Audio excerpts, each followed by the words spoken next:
Paulo era um policial e tinha uma vida tranquila até que o motorista embriagado mata sua esposa e o seu filho. Em busca de justiça pelas próprias mãos, anos depois ele se torna um matador de aluguel.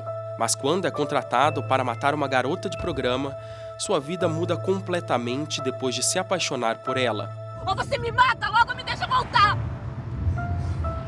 É um padre, um pastor e um espírita que ajudam um novo casal a reajustar as suas vidas. Esse é o enredo do novo filme brasileiro Causa e Efeito, dirigido por André Marosso, que fará o público refletir sobre as consequências das suas escolhas.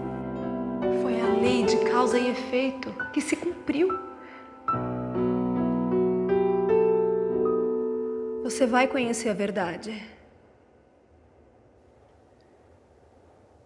E ela vai te libertar. O primeiro filme espírita absolutamente autoral, né?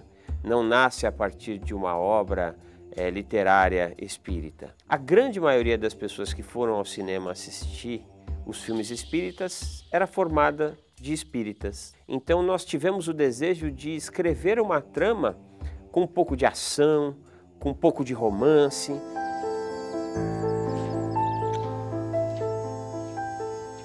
O Gerson é um sujeito amargurado que, enfim, passou por várias dificuldades e acaba se entregando para a bebida. Depois que acontece a tragédia, a culpa o leva a mudar de vida. A Carolina é uma personagem que acaba sendo o elo do filme todo. Muito cedo ela desencarnou, então ela teve esse contato com o plano espiritual e ela teve a oportunidade, a chance de entender e conhecer os motivos e as causas das coisas acontecerem. Um espírita é um homem normal que tem uma quitanda, tem um bar, tem amigos, ele joga. Isso que eu gosto no personagem, porque ele percebe, sabe por quê e não fica ensinando a plateia que isso é espírita, isso é espiritismo, isso, entendeu?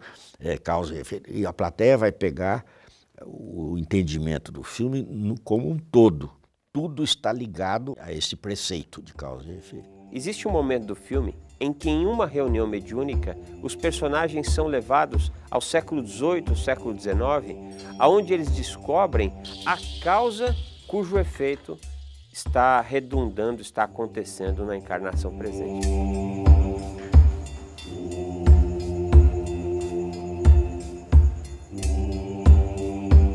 Eu diria que hoje os espíritos, roteiristas, produtores, diretores de cinema estão trabalhando na cabeça dos roteiristas, dos cinematógrafos de uma forma geral, para que contem histórias espirituais. Levemos nossos corações ao alto em agradecimento pela bendita hora dos trabalhos de assistência espiritual.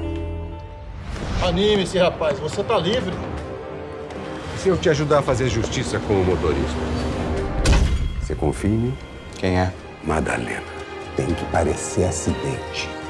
Matar gente suja é uma coisa, mas essa moça...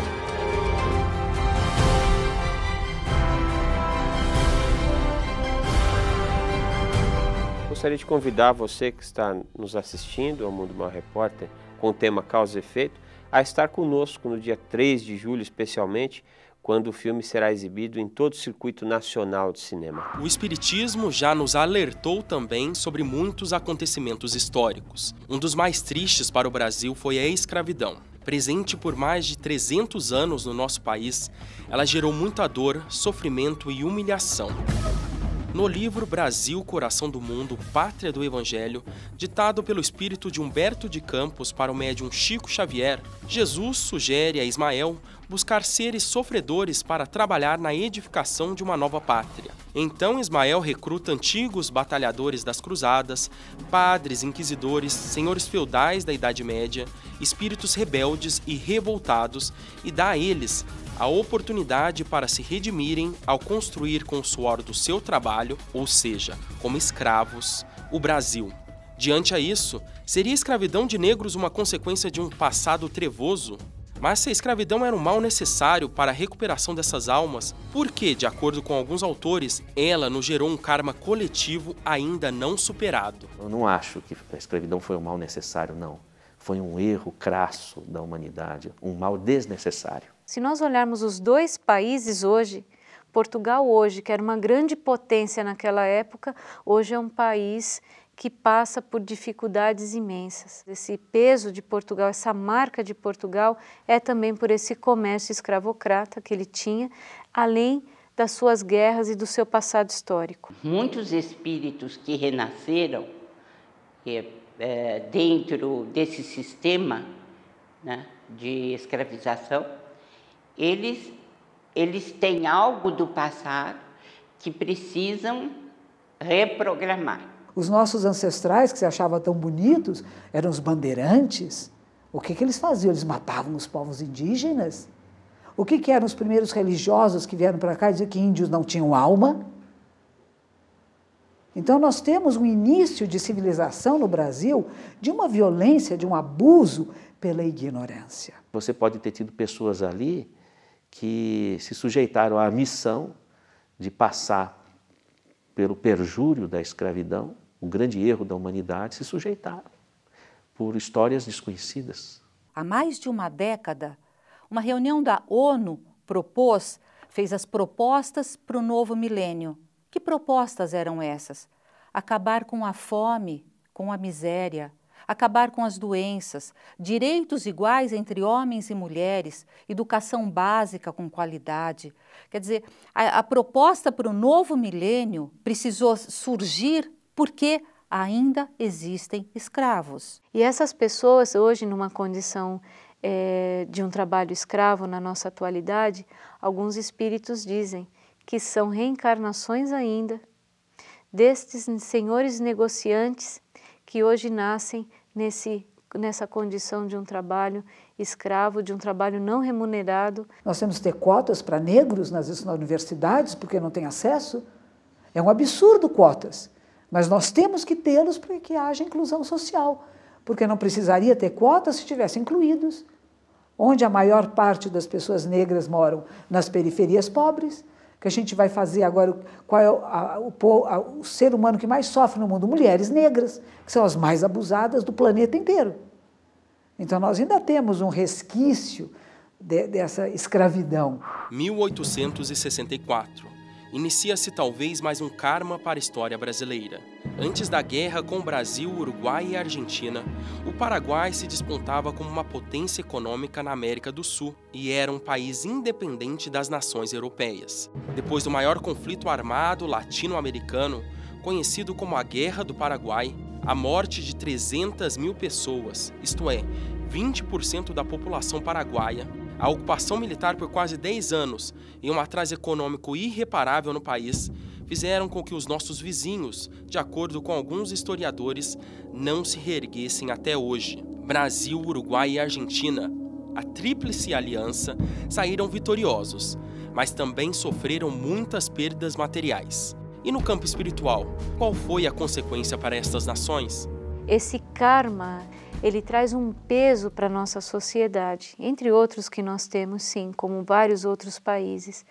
Mas o Brasil, ele consegue se regenerar minimamente com o povo, quando ele constrói, conforme Divaldo mesmo disse, que constrói a usina de Itaipu, dividindo e fornecendo água. Nós somos filhos do mesmo Deus, estamos dentro da mesma escola, planeta Terra.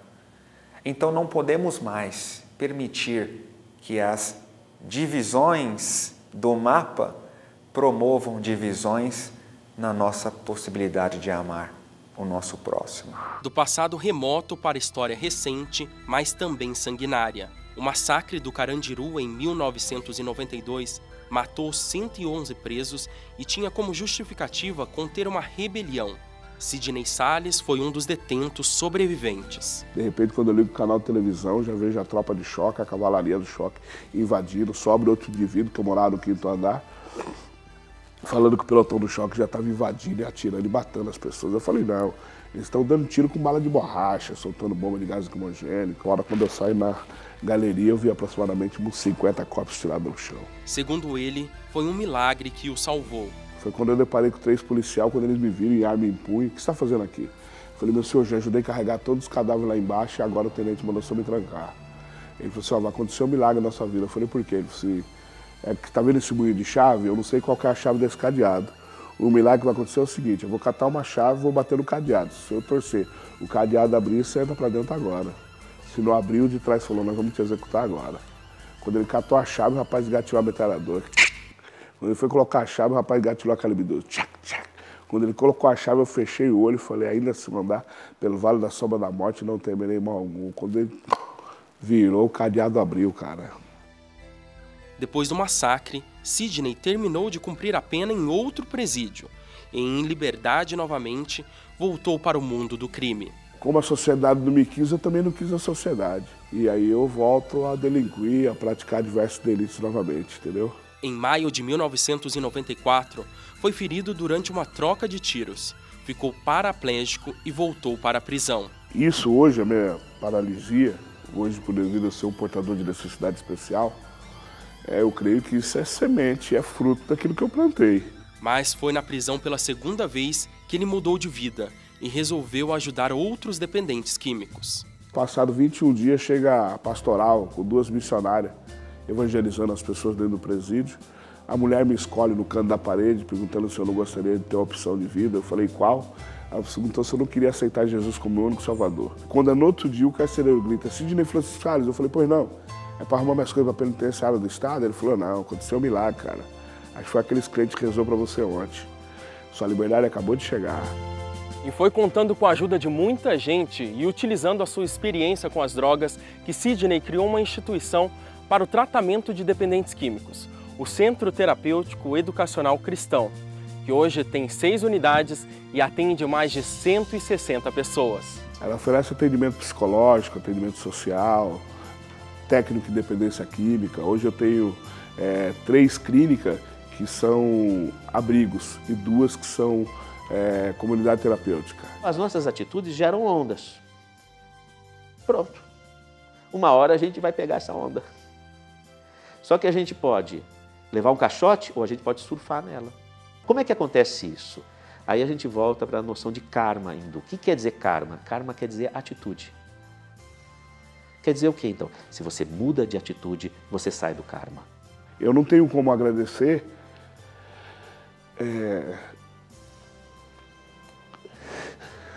essas pessoas que fizeram isso por mim, entendeu? Então eu acho que é uma forma de eu me retratar com a sociedade, entendeu? De tudo aquilo que eu pratiquei na minha vida outrora. E ao mesmo tempo agradecendo a Deus por Ele ter me concedido essa oportunidade de hoje eu poder mudar a vida de outras pessoas. Eu sou milagre, né, cara? Só que eu também tenho visto milagres acontecer na vida de outras pessoas. Pessoas que não têm esperança, não têm expectativa, não têm o norte, não têm um sonho. E aí você tem que, com a sua pouca e vasta experiência, né, tentar transmitir para ele que existe oportunidade de sonhar e que ele pode alcançar o objetivo dele. Hoje eu estou plantando rosa e estou colhendo margarida, entendeu? Né, meu? É bonito quando quando nós conseguimos mudar a vida de uma pessoa. Muda o círculo todo, cara. Muda a esposa, muda os filhos.